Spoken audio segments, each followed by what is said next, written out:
Hello everyone, आप सभी का स्वागत है एक बार फिर से इंजीनियरिंग नेशन में। तो आज हम लोग देखेंगे प्रैक्टिकल एग्जांपल वेरिएबल्स के बारे में। तो ये रहा हमारा बेसिक सा कोड स्निपेट। चलिए इसमें मैं एक वेरिएबल लेता हूँ बाइट नाम से, एंड इसका हम लोग आइडेंटिफायर चूज़ करेंगे नंबर एंड सेमीकोलन। तो ये हमारा एक स्टेटमेंट हो गया कंप्लीट। उसके बाद इस नंबर को हम लोग प्रिंट करेंगे। तो प्रिंट करने के लिए console dot write line dot, and इसके अंदर हम लोग पास करेंगे number, right, and then semicolon. तो ये था हमारा प्रोग्राम बेसिक सा। इसमें मैंने बाइट एक आइडेंटिफायर लिया, is a local variable, and then यहाँ पे मैंने इसे प्रिंट करने की कोशिश किया। बट प्रॉब्लम क्या है, देखो यहाँ पे रेड लाइन आ रहा है। यहाँ पे क्या बोल रहा है, use of unassigned local variable number. C sharp बोल रहा है कि नंबर को आपने इनिशियलाइज तो किया नहीं, अब आप उसको यूज़ करना चाहते हो। यानी आपने नंबर में कोई वैल्यू तो फीड नहीं किया, बट आप यूज़ करना चाहते हो, तो ये गलत है। जैसे कि मैंने पहले भी बोला था कि हम लोग नंबर या हम लोग कोई भी वेरिएबल्स यूज़ नहीं कर सकते अगर हमने उसे इनिशियलाइज़ नहीं किया हो। यहाँ पे हमने इसे डिफ़ाइन तो कर दिया बट इनिशियलाइज़ नहीं किया। अब इसे इनिशियलाइज़ करेंगे। जैसे ही मैं इनिशियलाइज़ करता हूँ, यहाँ पे जो रेड मार्क है ये चला जाता है। So let me initialise it. इसको 2 से इनिशियलाइज़ कर देता हूँ। जैसे मैंने 2 से इनिशियलाइज़ किया, जो यहाँ पे अंडरलाइन था रेड, वो चला गया। अभी इसे कंपाइल करते हैं। सो कंपाइल करने के लिए control shift B, build started यहाँ पे दिख रहा है आपको, मतलब ये अभी कंपाइलेशन प्रोसेस में है और बिल्ड सक्सेसफुल हो गया। तो हमारा कंपाइल सक्सेसफुल हुआ, हमें कोई एरर नहीं आया। अब करते हैं कंट्रोल F5 फॉर रन, और यहाँ पे 2 हमें स्क्रीन पे दिख गया। चलिए कुछ और ऐड करते हैं इस वेरिएबल में और इसको थोड़ा और एक्सटेंड करते हैं। चलो अभी मैं यहाँ पे एक इंट लेता हूँ, एंड इंट में वेरिएबल रहेगा अपना काउंट एंड 10। उसके बाद लेते हैं हम लोग float and total price, and इसमें वैल्यू देंगे हम लोग 20.95। ओ नो, यहाँ पे देखो हमें रेड दिख रहा है 20.95 के नीचे। इसके नीचे देखो क्या रीज़न बता रहा है, literal of type double cannot be implicitly converted to type float. Use as f suffix to create literal of this type. तो जैसे कि मैंने पहले आपको बोला था कि पहले के स्लाइड्स में कि जो वेरिएबल्स होता है फ्लोट का, वो इनिशियली डबल ही लेता है कोई भी वेरिएबल्स को अगर आप फ्लोट की चीज़ें में इस्तेमाल करते हैं। सो आपको इम्प्लिसिटली फ्लोट अगर लिखना है तो आपको इसको अपेंड करना पड़ेगा विथ एफ। जब आप इसको विथ एफ अपेंड करेंगे तब कंपाइलर समझेगा सी शार्प का कि आपने फ्लोट चूज़ किया है नॉट डबल, एंड देन वो एरर चले जाएगा। उसके बाद हम लोग लेते हैं कैरेक्टर। सो कैरेक्टर के लिए CHAR, एंड कैरेक्टर को स्पेसिफाई करने के लिए हमें उसे सिंगल कोट्स के अंदर लिखना पड़ता है, जैसे कि मैंने यहाँ पे लिखा। और एक वेरिएबल लेते हैं स्ट्रिंग। स्ट्रिंग हम लोग बहुत डिटेल में पढ़ेंगे नेक्स्ट सेक्शंस में। स्ट्रिंग को हमें इनिशियलाइज करना है तो हमें उसे लिखना पड़ेगा डबल कोट्स में, ठीक है। सो और एक बच गया हमारा वेरिएबल बुलियन टाइप, एंड इसमें वैल्यू जाता है ट्रू और फॉल्स, ओके। सो यहाँ पे हमने ऑलमोस्ट सारे वेरिएबल्स बना लिए जो जो हमने अभी तक पढ़े थे। यहाँ पे आपको जो भी वर्ड्स दिख रहे हैं इन ब्लू, वो सारे हैं कीवर्ड्स इन सी शार्प। जैसे कि ये सारे डेटा टाइप्स हो गए, नेम स्पेस हो गया, यूजिंग हो गया, स्ट्रिंग हो गया, फॉल्स हो गया, ये सारे कीवर्ड्स है। इन रिजर्व कीवर्ड्स बोलते हैं इसको इन सी शार्प।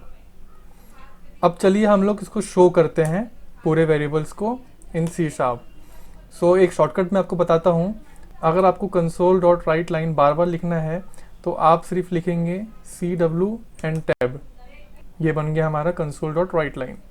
यहाँ पे लिखेंगे count, again CW tab, and यहाँ पे लिखेंगे टोटल प्राइस। देखिए ये ऑटो, यहाँ पे जैसे कि मैंने TO लिखा, इसने इंटेलिजेंस से ऑटोमेटिक सजेस्ट किया मुझे कि मुझे क्या लिखना है। यहाँ पे एंटर दबा दिया और ये ऑटोमेटिक अंदर आ गया। सो इससे जो हमारा प्रोग्रामिंग है ये फास्ट हो जाता है। सो हमने यहाँ पे सारे वेरिएबल्स को इनिशियलाइज कर दिया, डिफाइन कर दिया, और यहाँ पे हमने प्रिंट कर दिया। तो चलिए प्रेस करते हैं कंट्रोल F5 एंड इसको शो करवाते हैं स्क्रीन पे। तो सारे वेरिएबल स्क्रीन पे शो कर रहे हैं। ऑसम। चलो मैं आपको और एक इंटरेस्टिंग बात बताता हूँ वेरिएबल्स के ऊपर। तो देखिए जो वेरिएबल्स दिख रहा है आपको, यहाँ पे हमने सारे वेरिएबल्स के नाम लिखे हैं और उसका टाइप लिखे हैं, like byte, int, float, char, string, bool. But आपको पता है आप नाम नहीं लिखोगे तो भी चलेगा। कैसे?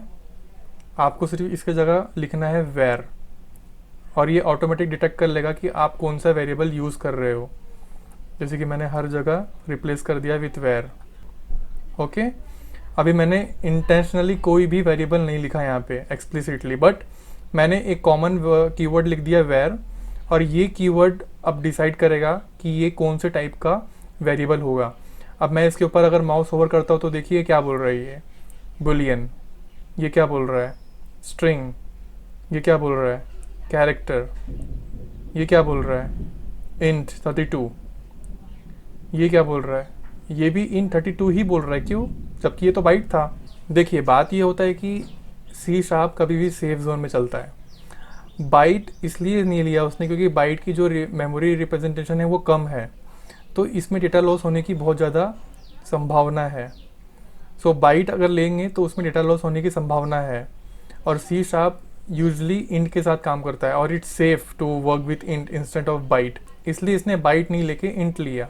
बट अगर आपको इंटेंशनली बाइट लेना है तो आप जस्ट वेर को रिप्लेस करके बाइट लिख देंगे, दैट्स इट।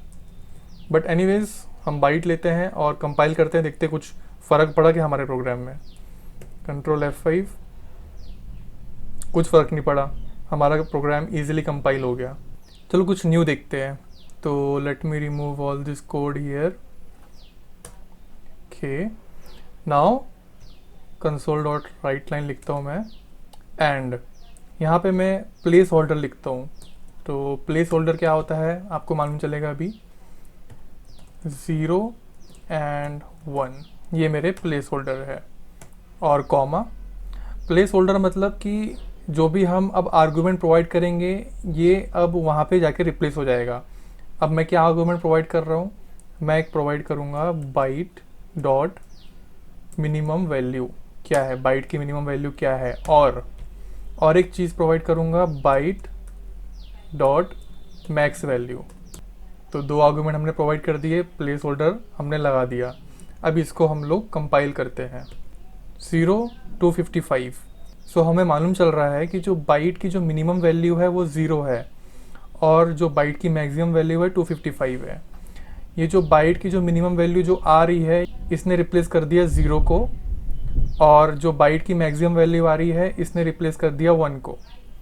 हम सेम फ्लोट के साथ भी ऐसा कर सकते हैं, जैसे कि फ्लोट बस रिप्लेस करना है हमको फ्लोट के साथ, एंड कंट्रोल F5। तो ये रहा हमारा फ्लोट का रिजल्ट। देखो ये बहुत बड़ा है और ये मैथमेटिकल फॉर्म में आ रहा है। This is the range for float. चलो ये कोड को हटाते हैं और कांस्टेंट के बारे में देखते हैं। सो कांस्टेंट डिफाइन करने के लिए हमें कीवर्ड लिखना पड़ेगा कॉन्स्ट, और उसके बाद type of the variable float, मैं फ्लोट ले रहा हूँ, and pi is my identifier 3.14। ठीक है, तो मैंने डिफाइन कर दिया।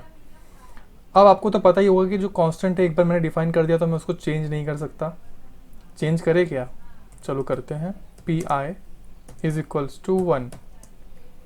ओह नो, कंपाइलर मुझे एरर दे रहा है। क्या एरर दे रहा है? सो यहाँ पे क्या लिख रहा है मुझे, the left hand side of an assignment must be a variable property और इंडेक्सर।